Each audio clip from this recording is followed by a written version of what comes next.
Day trading उसी तरीके से आपके लिए एडिक्शन बन सकती है जैसे कि किसी एक व्यक्ति को जुए की लत लगती है।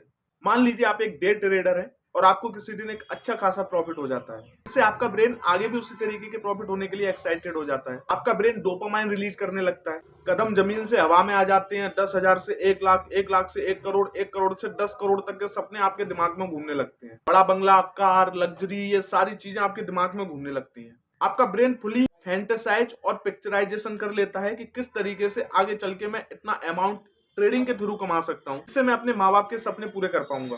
और ये सब मात्र उस छोटे से 500 या 1000 रुपए के प्रॉफिट से जो अभी तूने 2 मिनट पहले किया था। अभी मैं बात करूं तो मार्केट में 3 टाइप के ट्रेडर एग्जिस्ट करते हैं। पहले वो जिनका फाइनेंशियल बैकग्राउंड इतना मजबूत है कि कल को वो 5 या 10 लाख रुपए ट्रेडिंग में अगर लॉस कर भी देते हैं तो उन पर घंटा फर्क पड़ने वाला नहीं है।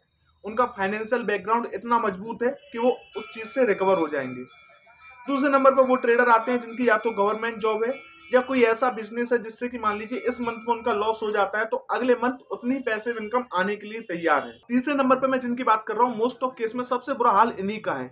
इसमें मैं और आप जैसे लोग आ जाते हैं जो मंथली बेस 15 या 20 हजार रुपए कमा रहे हैं। इनके होम एक्सपेंसेस पहले से ही पूरे नहीं हो रहे हैं, ऊपर से ट्रेडिंग के थ्रू एक्स्ट्रा अमाउंट कमाने के चक्कर में ये उसमें कभी कभी अपनी आधी सैलरी और कभी कभी पूरी सैलरी का बेड़ा गर्क कर देते हैं। अब यहीं से शुरू होती है पैनिक सिचुएशन। जो पैसा आपकी जेब से गया है, जब तक वो रिकवर नहीं हो जाता आपको नींद कहाँ आने वाली है। अब कुछ लोग तो यहाँ पे सही डिसीजंस लेते हैं और खोए हुए पैसे को फिर से रिकवर करने के लिए मेहनत का रास्ता चूज करते हैं। अब जैसे कि कल ही मैं एक आर्टिकल पढ़ रहा था, कोई तो थे एक ट्रेडर रिक्शा वाला करके, उन्हें कुछ अमाउंट जब ट्रेडिंग में लूज हो जाता है तो वो एक्स्ट्रा राइड करके उस अमाउंट को रिकवर करते हैं। अब ये तो स्मार्ट डिसीजन हो गया। मोस्ट ऑफ केसेस में हम लोग क्या करते हैं कि ट्रेडिंग का जो अमाउंट हमारा लॉस्ट होता है उसे हम ट्रेडिंग के थ्रू ही रिकवर करने की कोशिश करते हैं। तो वहां से किसका कितना अमाउंट रिकवर हो रहा है ये बात आप भी जानते हैं, मैं भी जानता हूँ। लोग बोलते हैं कि ऐसा थोड़ी है कि हमेशा लॉस ही लॉस हो, प्रॉफिट भी तो होते हैं।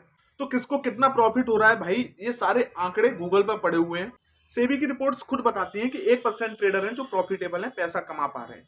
भारत में अगर ओवरऑल अकाउंट की बात की जाए, डीमेट अकाउंट की, तो 17 से 18 करोड़ है, जो कि कोविड से पहले 4 से 5 करोड़ हुआ करते थे और पैंडेमिक के बाद सीधे 17 से 18 करोड़ पर पहुंच गए हैं। लोग घर पे बैठे, उन्हें ऐसे तरीकों की तलाश होने लगी जो घर बैठे पैसा बना पाए, और ट्रेडिंग से बेहतर विकल्प उन्हें कुछ नहीं लगा। अगर केवल भारत की बात की जाए तो ओवरऑल पूरी पॉपुलेशन में 8% डीमेट अकाउंट अभी करेंटली में ओपन है। उनमें से 1% लोग हैं जो प्रॉफिट कर पा रहे हैं। 1% जो प्रॉफिट कर पा रहे हैं उनका भी जो प्रॉफिट रेशियो वो 51% है। 49 टाइम वो भी लॉस ही कर रहे हैं। अब इस ऑनरस कंडीशन में उन 1% ट्रेडर्स में आ पाना जो कि प्रॉफिट कर पा रहे हैं, भाई थोड़ा तो मुश्किल है। भाई ये बात बिल्कुल सही है कि शेयर मार्केट में अथाह पैसा है, इससे सारे सपने, तुम्हारी सारी ख्वाहिशें पूरी की जा सकती हैं।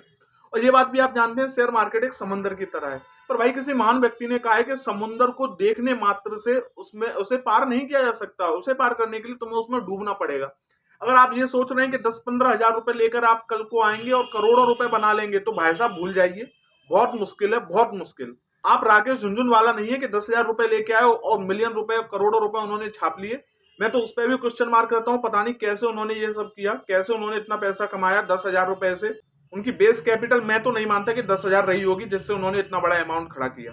भाई उन्होंने इतना बड़ा पैसा कैसे कमाया मैं नहीं जानता, लेकिन अगर आज के सिनेरियो में बात की जाए तो इतने बड़े ट्रेडर आज यूट्यूब चैनल पे अवेलेबल हैं। अगर उनकी पुराने लॉसेस के बारे में बात की जाए जो उन्होंने खुद वीडियो बना के डाली है, तो कोई बताता है कि उसे 35 लाख का लॉस हुआ था इनिशियल फेज पर, कोई बताता है उसे 25 लाख का लॉस हुआ था, कोई कहता है कि उसे 1 करोड़ का लॉस हुआ था, उसके बाद उसने वह प्रॉफिटेबल बना। तो भाई तुम खुद सोचो, तुम अपना घर मकान भी गिरवी रख दोगे ना तो भी शायद इतना अमाउंट, एक नॉर्मल आदमी तो इतना अमाउंट अफोर्ड नहीं कर पाएगा। ये तो भाई इतने बड़े ज्ञानी होने के बाद, इन्हें ट्रेडिंग की इतनी नॉलेज होने के बाद ये इतना बड़ा अमाउंट लूज कर चुके हैं ऑलरेडी। भाई मैं ज्यादा बड़ी बात नहीं कर रहा हूँ, एक नॉर्मल आम इंसान 50 से 1 लाख तक भी अमाउंट अगर लूज कर देगा ना तो इतने बड़े इन्फेस्टेशन में चला जाएगा कि उसका हील कर पाना मुश्किल पड़ जाएगा। लेकिन हाँ यार, अगर आप इतने गट्स रखते हैं कि इतना अमाउंट लूज करने के बाद आप पर फर्क नहीं पड़ता है, आपकी क्षमता है, आप आगे इसमें बने रह सकते हैं, कैरी ऑन कर सकते हैं, तो भाई जितना हो सके आप पहले टेक्निकल और फंडामेंटल्स सीख लीजिए। उसके बाद एक छोटा अमाउंट लेकर आप इसमें कदम रखिए, और वो अमाउंट आप 20-25 या मैं तो कहूंगा 10 से 15 हजार से शुरुआत करें। ज्यादा अमाउंट डालने की कोई जरूरत नहीं है। अगर बाकी आपको प्रॉफिटेबल है, इसमें चीजें आपको प्रॉफिट हो रहा है, तो आप आगे कंटिन्यू कर सकते हैं। तो मेरे भाई सबसे पहले आप इसे पूरी तरीके से जानने की कोशिश कीजिए। इसके जितने भी टेक्निकल है, जो भी इसके फंडामेंटल्स हैं, जो भी इसके प्रोज एंड कॉन्स है, सारी चीजों को आप एक तरीके से पूरी तरीके से स्टडी कर लीजिए। उसके बाद इसमें अपना स्टेप रखिए, और फर्स्ट इनिशियल फेज पे मैं कहूंगा कि 10 से 15 हजार का अपना बेस अमाउंट लेकर चलें। इससे ज्यादा अमाउंट मैं नहीं कहूंगा कि आप शेयर मार्केट में इन्वॉल्व रखें। और उस अमाउंट को ही ट्रेडिंग के लिए यूज करें जो अमाउंट आपको प्रभावित नहीं करेगा। एक बार को आप उसे लॉस भी कर दें, लूज भी कर दें, तो आपको उतना ज्यादा फर्क नहीं पड़े। आज के लिए मैं आपसे विदा लेता हूं। मेरा नाम अनुराग है। इस चैनल को सब्सक्राइब कर लीजिए। आगे और वीडियो आती रहेंगी ट्रेडिंग से जुड़ी और भी किसी अदर टॉपिक से जुड़ी। नमस्कार।